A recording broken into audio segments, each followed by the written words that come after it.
এভাবে যদি তোমরা পড়তে পারো তাহলে এখান থেকে শতভাগ কমন পাবে। আমি জানি এর আগে তোমরা কখনোই এভাবে পড়োনি। চলো আমরা ধারাবাহিকভাবে আলোচনা শুরু করি। প্রথম অধ্যায় ব্যবসায় পরিচিতি। এই অধ্যায়ের উপরের অংশ তেমন কিছু নেই পড়ার মতো, আমরা তাই পড়ছিও না। ব্যবসায়িক ধারণার মধ্যে এখানে একটা ছোট গল্প আছে, এটা একটু পড়ে নিবে। সাধারণভাবে মুনাফা অর্জনের লক্ষ্যে পরিচালিত অর্থনৈতিক কর্মকাণ্ডকে ব্যবসা বলে। এটা খুবই সহজ, কতে আসবে ইনশাআল্লাহ, শতভাগ শিওর থাকো এটা কতেই আসবে। এই অংশটা একটু করে পড়ে নিবে আর এই লাইনটা হুবহু মুখস্থ করে ফেলবে, এটা তোমাদের কতে আসবে। ব্যবসায়ের উৎপত্তি ও ক্রমবিকাশ। ব্যবসায়ের ক্রমবিকাশ এই ধারণাকে প্রাচীন, মধ্য, আধুনিক যুগ এই তিনটি ভাগে ভাগ করা হয়। তাহলে কয়টা ভাগে ভাগ করেছে? প্রাচীন, মধ্য এবং আধুনিক, তিনটা যুগ। তিনটা যুগের মধ্যে প্রাচীন যুগে কি করা হতো? পশু শিকার, মৎস্য শিকার, ফলমূল আহরণ, কৃষিকাজ ও দ্রব্য বিনিময়। এগুলো খুবই সহজ, আসলেই পারবে, যদিও এখান থেকে কমই আসে। মধ্যযুগ থেকে সবচেয়ে বেশি আসে এবং আধুনিক যুগ থেকে এমসিকিউ সবচেয়ে বেশি হয়। এখান থেকে এই চার্ট থেকে একটা এমসিকিউ কমন পাবে ইনশাল্লাহ। বিনিময়ের মাধ্যম হিসেবে দুষ্প্রাপ্য, শামুক, ঝিনুক, কড়ি এইসবের প্রচলন আস্তে আস্তে শুরু হয়।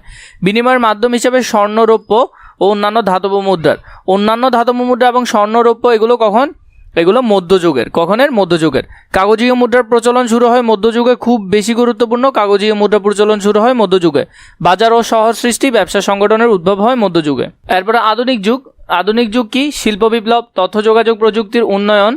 এরপরে হলো যে বিভিন্ন শিল্প কারখানার বিকাশ ঘটতে শুরু করে, বৃহদায়তন উৎপাদন ও বন্টন ব্যবস্থার প্রচলন শুরু হয়। ব্যাংক ও বিমা ব্যবস্থার সম্প্রচারণ শুরু হয়, এটিএম কার্ড প্রচলন, মোবাইল ব্যাংকিং। আধুনিক যুগেরগুলো পারবে, আধুনিক যুগের এই উপরেরটা বেশি ভালো করে মুখস্থ করবে। এরপরে ব্যবসার আওতা ও প্রকারভেদ।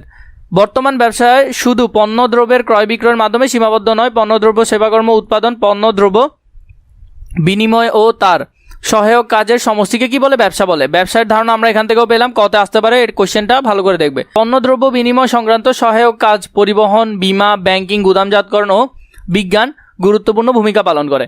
আধুনিক ব্যবসায়কে প্রধানত তিনটি ভাগে ভাগ করা হয়, একটা হলো শিল্প, একটা হলো বাণিজ্য, একটা হলো প্রত্যক্ষ সেবা।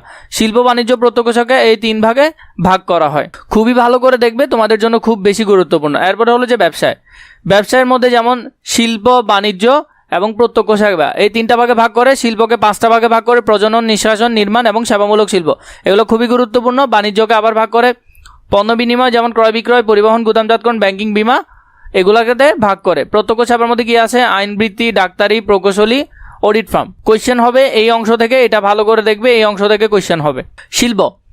শিল্পকে উৎপাদনের বাহন হিসেবে বিবেচনা করা হয়, খুব বেশি গুরুত্বপূর্ণ, এমসিকিউতে আসবে। যে প্রক্রিয়ায় প্রাকৃতিক সম্পদ আহরণ, কাঁচামালের রূপদান এবং প্রক্রিয়াজাতকরণের মাধ্যমে কাঁচামালকে মানুষের ব্যবহারের উপযোগী পণ্যে পরিণত করা হয়, তাকে বলা হয় শিল্প। খুবই বেশি গুরুত্বপূর্ণ, দেখবে ভালো করে। শিল্পকে প্রধানত পাঁচটি ভাগে ভাগ করা হয়। কয়টি ভাগে? পাঁচটি ভাগে। প্রজনন, নিষ্কাশন, নির্মাণ, উৎপাদন, সেবা।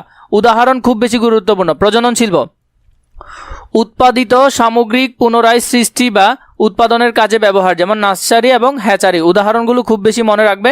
এরপরে হলো নিষ্কাশন শিল্প। শিল্পের মাধ্যমে ভূগর্ভস্থ পানি, বায়ু হতে প্রাকৃতিক সম্পদ আহরণ করা, যেমন খনিজ সম্পদ। এরপরে নির্মাণের মধ্যে শিল্পের মাধ্যমে যেমন রাস্তাঘাট, সেতু ইত্যাদি নির্মাণ, এগুলো খুবই গুরুত্বপূর্ণ। উৎপাদন শিল্পের মধ্যে কি আছে? শিল্প, শ্রম ও যন্ত্রের ব্যবহারের মাধ্যমে কাঁচামাল প্রক্রিয়াজাতকরণ, চূড়ান্ত পণ্য রূপান্তর, যেমন বস্ত্রশিল্প। এর আগে তোমাদেরকে বলে রাখছি, তোমাদের যদি এসএসসি লেভেলে দাগানো বই প্রয়োজন হয় ইনশাআল্লাহ সেখান থেকে শতভাগ তোমরা কমন পাবে। এখানের মধ্যে যেমন করে আমি তোমাদেরকে বলে দিচ্ছি কোন কোন লাইনগুলো আসবে, কোনগুলো আসবে না, এভাবে করে আরও গুছালো আকারে তোমরা চাইলে বই আমাদের কাছ থেকে নিতে পারো। এই নাম্বারে অথবা নিচে থাকা ডিসক্রিপশন বক্সে ফেসবুক পেজে মেসেজ দিলে হবে, সেখান থেকে তোমরা সকল বইগুলো চাইলে নিতে পারবে। সেবা শিল্প বিভিন্ন প্রকার সেবা প্রদানের মাধ্যমে মানুষের জীবনযাত্রা সহজ ও আরামদায়ক করে। এখানের মধ্যে কিভাবে আরামদায়ক করে তার কিছু উদাহরণ আছে, উদাহরণ পরীক্ষায় বেশি সম্ভাবনা আসার। এর পরবর্তী অংশ যদি প্রয়োজন হয় আমাকে কমেন্ট করে জানাবে।